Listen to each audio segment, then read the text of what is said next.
America വഖഫ് നിയമം stay ചെയ്യണമെന്ന ആവശ്യത്തിന് മേൽ തിങ്കളാഴ്ച സുപ്രീം കോടതി വിധി പറയും. ചീഫ് ജസ്റ്റിസ് അധ്യക്ഷനായ ബെഞ്ചാണ് വിധി പറയുന്നത്. പി ബസന്ത് വിവരങ്ങളുമായിട്ടുണ്ട്. ബസന്ത്, എന്താണ് നിയമവിദഗ്ധരൊക്കെ പ്രതീക്ഷിക്കുന്നത്?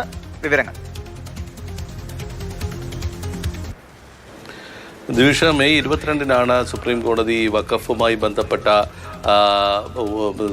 നിയമത്തിൻ്റെ സ്റ്റേ ചെയ്യണമെന്നുള്ള ആവശ്യത്തിലുള്ള ഒരു വാദം കേട്ട ശേഷം അത് ഉത്തരവിനായി മാറ്റിയത്. ഇപ്പോൾ തിങ്കളാഴ്ച ഇത് സംബന്ധിച്ച ഉത്തരവ് വരുന്നുണ്ട്.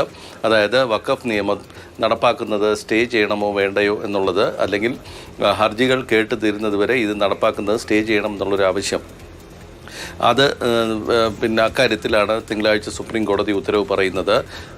Justice B R Gavai, justice Masih എന്നിവരെ അടങ്ങുന്ന ബെഞ്ചായിരിക്കും ഈ ഉത്തരവ് പുറപ്പെടുവിക്കുക.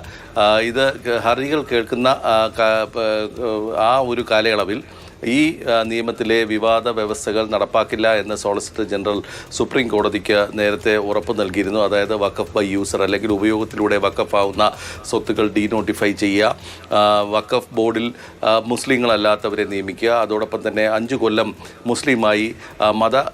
മുസ്ലിമായി റിലീജിയസ് അല്ലെങ്കിൽ മതപരമായ കാര്യങ്ങൾ ചെയ്യുന്ന ഒരാൾക്ക് മാത്രമേ വഖഫ് ചെയ്യാനുള്ള അവകാശമുള്ളൂ തുടങ്ങിയ വിവാദ വ്യവസ്ഥകളൊന്നും തന്നെ ഞങ്ങൾ നടപ്പാക്കില്ല എന്നുള്ളൊരു ഉറപ്പ് സോളിസിറ്റർ ജനറൽ സുപ്രീം കോടതിക്ക് നൽകിയിരുന്നു.